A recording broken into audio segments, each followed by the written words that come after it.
Alright guys, this is a shot of my H poker piece, a golden blue leg baboon number 1. I just rehoused it. This thing is doing very well. It just molted probably within the week. I was saying I was going to rehouse both of them once this one had molted. He's probably pushing an inch and a half, inch and 3/4 anyways. Looking absolutely stunning. You can see the beautiful blue legs and gold on it as well. He's right on the rim. I'm just gonna see if he'll scooch down.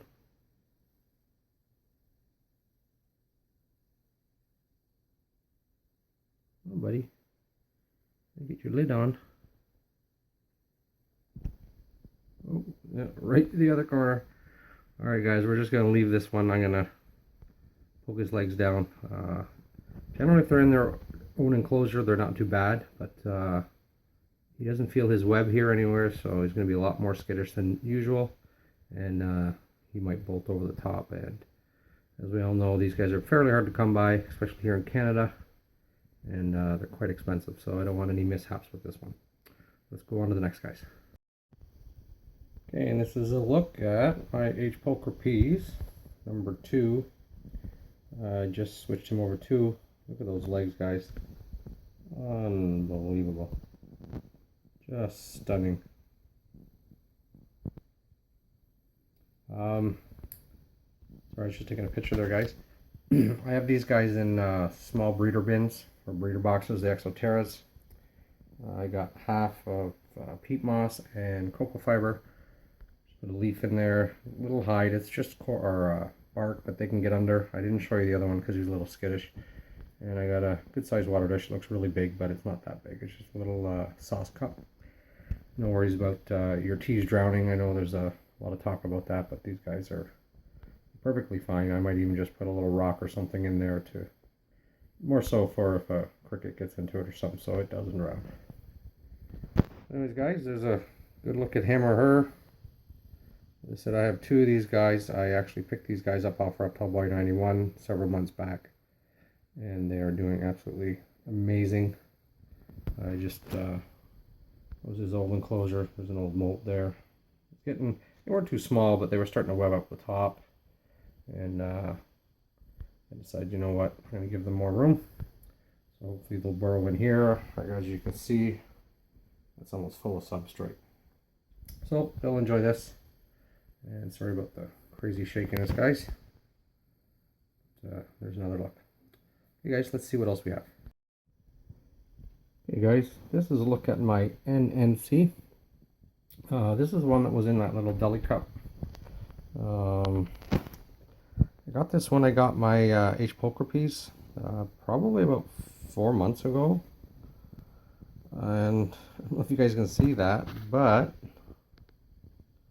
sorry guys, there's his tibial hook right there. Sorry, this guy's really small and it's so hard to get close-ups. It's very sensitive and shakes, and it doesn't focus well. And there's his bulbous pedipalps.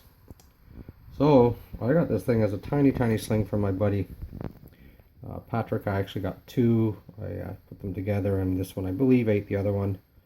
But he's matured, and that's crazy. It's probably only 6 months old.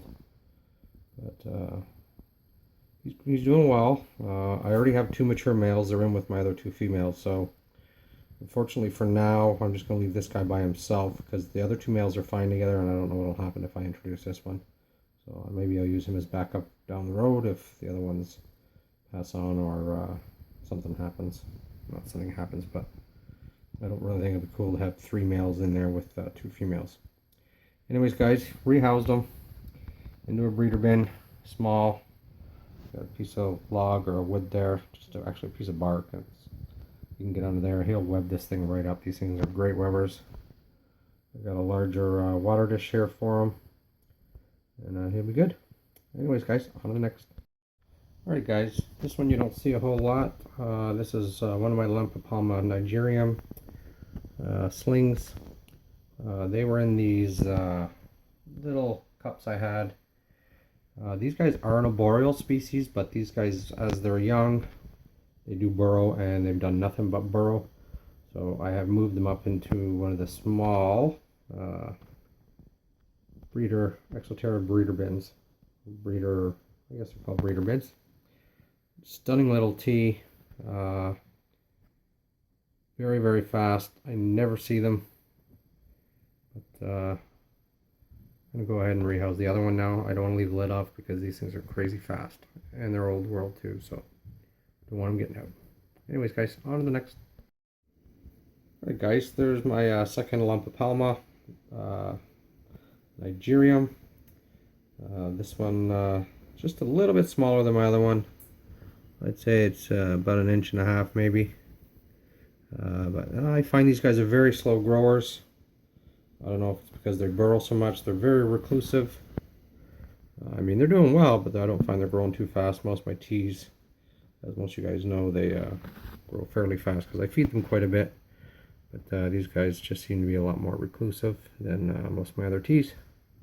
But as most of my other slings, as they start hitting about this size and starting to get a little bit bigger, they tend to start getting more bold, and then they start coming out more, and they tend to feed better. So like I said, this is more of a terrestrial setup. These guys are arboreal, but as long as I've had them, they just burrow. So I'm gonna leave them in this size until, you know, I'm starting to see them out a lot more, and then I'll probably put them into what I have my Poecilotherias in, my Semaphilus cambridgei. Anyways, guys, let's move on to the next. Alright, guys, so I finally rehoused my Pamphibedius species, my big female, my 8-inch female. I put her into this 45-liter or 48-quart tub. She's under here. I don't know if we're going to be able to get a look at her, but you can just see her under there. Just focus.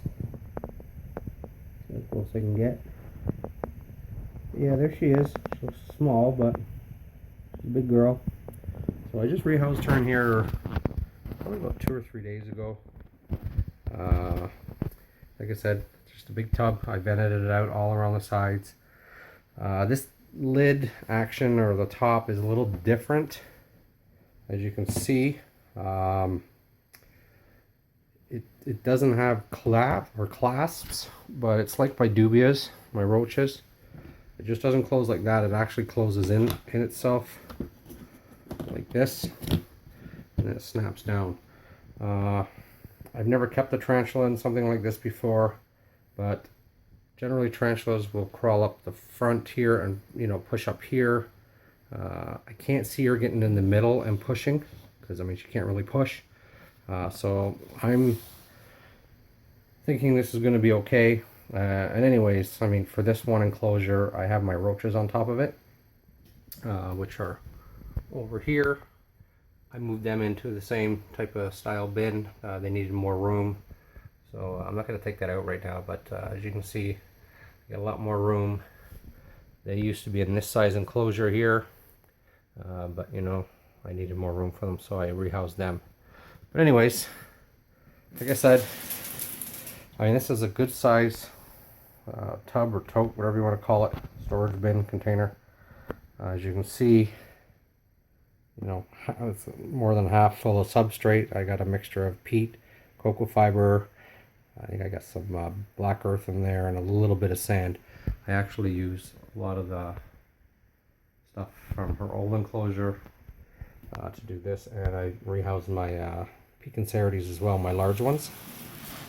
So anyways, I'm pretty happy with it so far. So let's go have a look at the other ones I rehoused. Alright guys, so this is the enclosure to my Semaphilus cambridgei, Trinidad Chiron number 2. This is the female that I've paired twice now with my mature male. I moved her into a 26 quart or 27 quart or 26 liter enclosure. Those ones I had them in, I mean, they were great, but they were growing out of them, as most of you guys probably realized. So she's got a lot of room in here, so if she ends up dropping an egg sac, she's not going to be in a little tiny or too small of an enclosure. I don't even know where she is, guys, but sorry guys, my tongs here. She might be underneath here. Nope. Well, I have a feeling this this piece of wood, I don't want that to fall. This piece of wood had a there she is, had a hole in it. Check that out. So she's down in there, which is perfectly fine. And just lift this up. Well, it doesn't come all the way through there, but as you can see in here, it's hollow throughout here. So she's in there. I'm sure she's feeling quite secure, and that's good by me. Only thing is, I wanted to pair her with my male again, so I'm sure she'll sense him and come on out. Now, this was actually what I kept my breeding roaches in. My adult dubias worked well, but I needed to get them in something bigger. So like I was just saying, I put them into almost double this size, and I used their enclosure for her. But I went out and I picked up 2 more. I'm gonna put I think I have one more Summer Post Cambridge Eye in one of the smaller enclosures. Sorry about the camera work here, guys. But it's got to come out. My mature male is still right here. My largest female, she's in here. I'm hoping she's gonna molt anytime soon. She's got off her feed and her rump is quite large. So, like I said in my past videos, I'll have 3 females, mature females, for this guy to breed with. So that was gonna be a lot of fun. So, like I said, yeah, I got these for my other one as well. And I actually think I have an extra one. I may even put my male in one of these, and then use that 5-gallon aquarium for something else. Anyways, guys, there's a look at her. Well, not her, but her new enclosure. I wasn't able to put the water dish up yet. I have to do that. It is on the ground, which it's still okay, but I like to put my water dishes up top for my arboreal species. And I had to vent this out a little bit more. The lid had vent on it for the roaches, but I vented all around the sides, as I always do. And then all 4 sides I do this little triangular hole pattern. Anyways, guys, on to the next. Okay, guys, this is my Pecocerides Haitian Brown Bird Eater number 3. My largest female. She's coming out, and I don't really want her to come out. So I put her in the same tote that I did for my Amphibedius, my big girl. Same setup pretty much. And what I didn't show you guys, come on down, baby. Sorry, guys. You know how these guys can be. So as you can see, she's up top, and she's only about 1.5 inches or so from the bottom. Yeah, now she's getting mad. Can't go up there. Hear the leg slapping, eh? Go down. See, this is what happens with pecans. Pecocerides, that is. You just go near them. You know, I'm not poking at her too much. I'm just touching her toes. And generally, most tarantulas will just back down and say, oh, okay, I'll go the other way. But these guys, they want nothing to do with it. So, here she goes again. Look at her. Get down. Now, this is great because she can't hurt herself falling from here.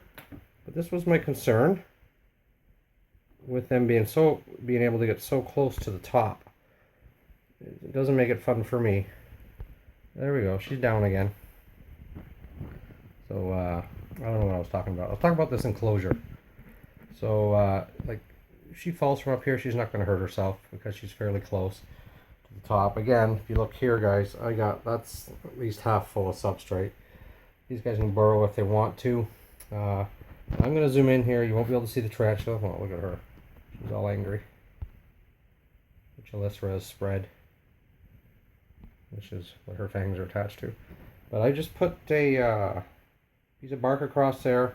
But if you look under the bark, I can't get my hands in there. I have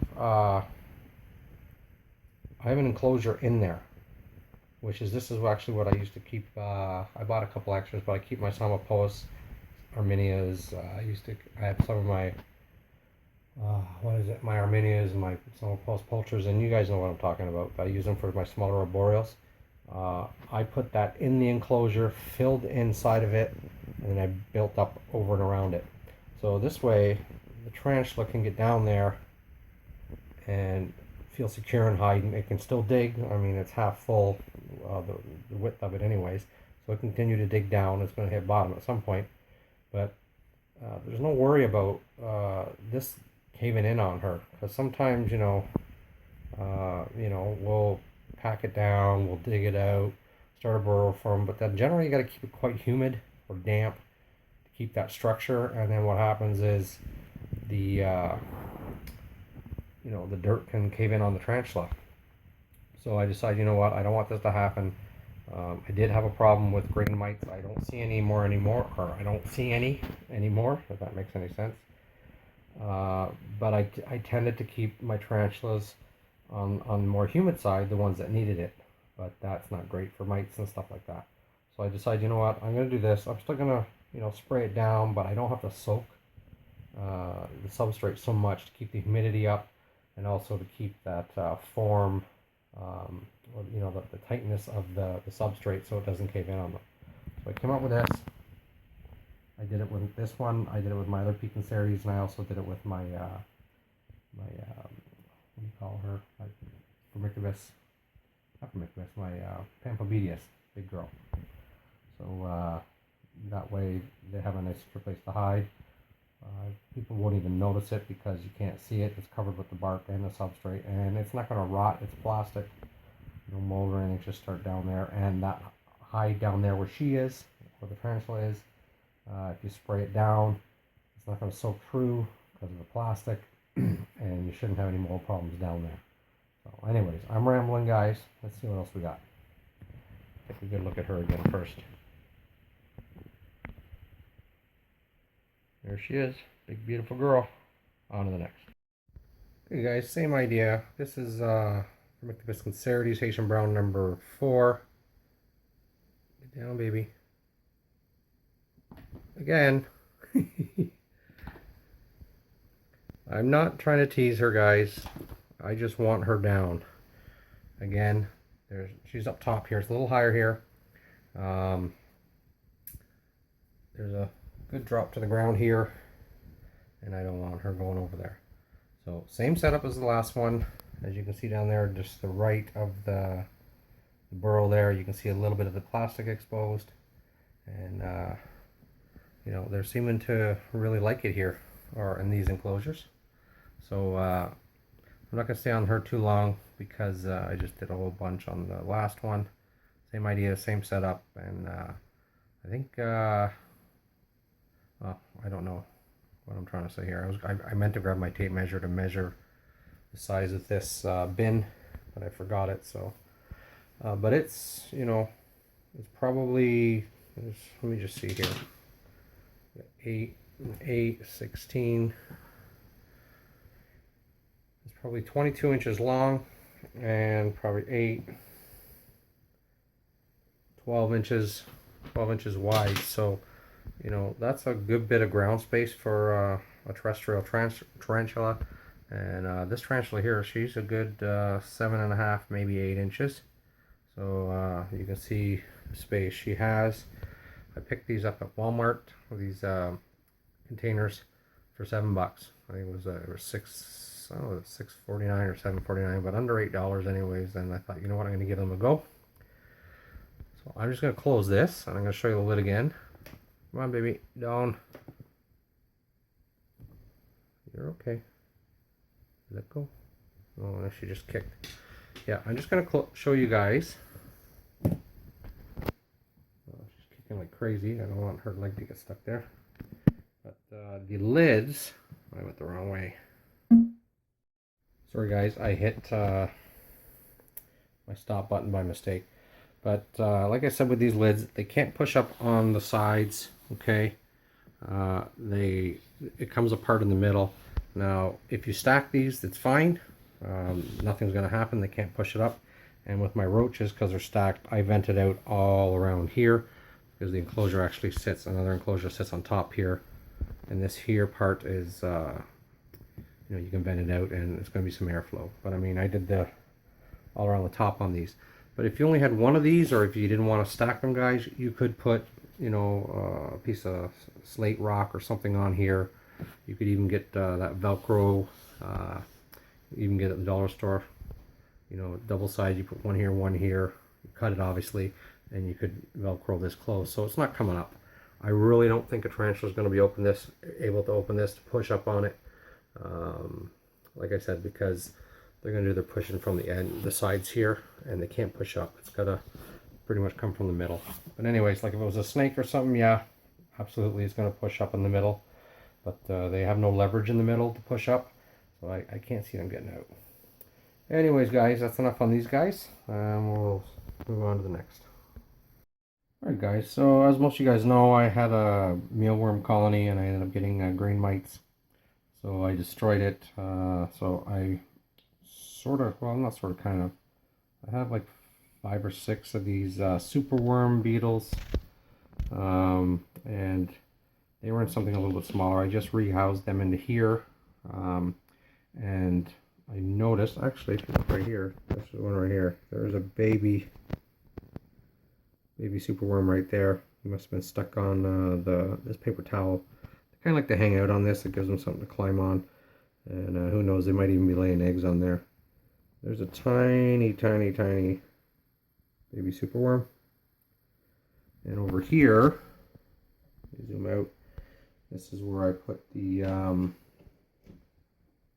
babies.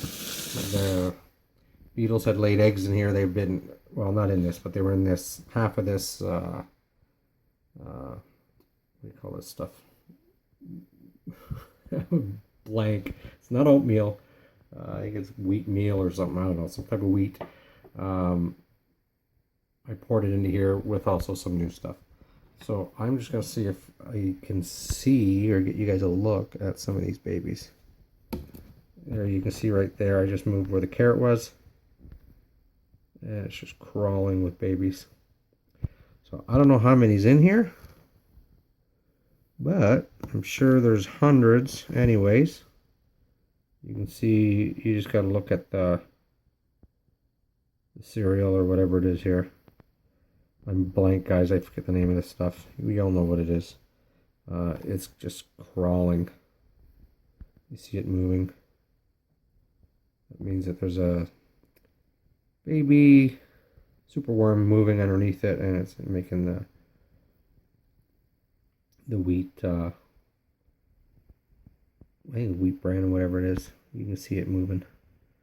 So, anyways, there's some more over here. So these are great. I was going to do some more mealworms, but I thought, you know what? Superworms I find were harder to get going, but you know, they get bigger, which is awesome. And you know, you can feed small superworms if you have enough of them. To tease it, take something smaller, and that way you're not having to deal with mealworms and superworms. And honestly, guys, my roach colony, not my colony, my adults are fine. But excuse me, my feeder roaches, you guys seen how many I had? It's taken a beating because of my reptiles. The frogs eat them, the chameleon eats them, and obviously my teas eat them, but they were exploding because of the teas. Weren't eating as many, but I feed my chameleon quite well. I feed my bearded dragon, he eats 10 or so a day. The chameleon only eats about 3 or 4, depending on his mood. And my little pixie frog, he'll eat 9 or 10 a day. So I mean, you know, over the course of a week, that's 100 roaches. So what I'm going to do is, I'm getting these guys going, and I'm going to the reptile show in 2 weeks from now, the 26th of this month. And I'm going to buy maybe 1,000 lot of super worms, and I'm not going to feed roaches for a little while. I have lots, but my big ones are getting down. They're getting, there's not so many of them left. So I'm going to have to not feed them as much and let the colony reestablish, I guess. Not the colony, but I need to grow them out some more. So anyways, guys, I've been rambling a lot on this video. I hope you guys don't mind. Look forward to, I don't know what I'm going to do next. Probably some more rehousings. I got to do some, rehouse the other one of this, the female of this. Semipos cambridgei. I think I got to rehouse my Nundu Colorado Velocis. I'm going to put it in a tub, and I'm thinking of putting my Scolopendra subspinibes, my Vietnamese centipede, in its 10-gallon tank. I'm wanting to do it up a little bit better for the centipede because he's very active, and I got him in I guess that's a large critter keeper right now, but I'm going to put him in a 10-gallon and do him up nicely. Anyways, guys, until next time, you guys have a good day and a good night wherever you're at, and take care. Bye-bye.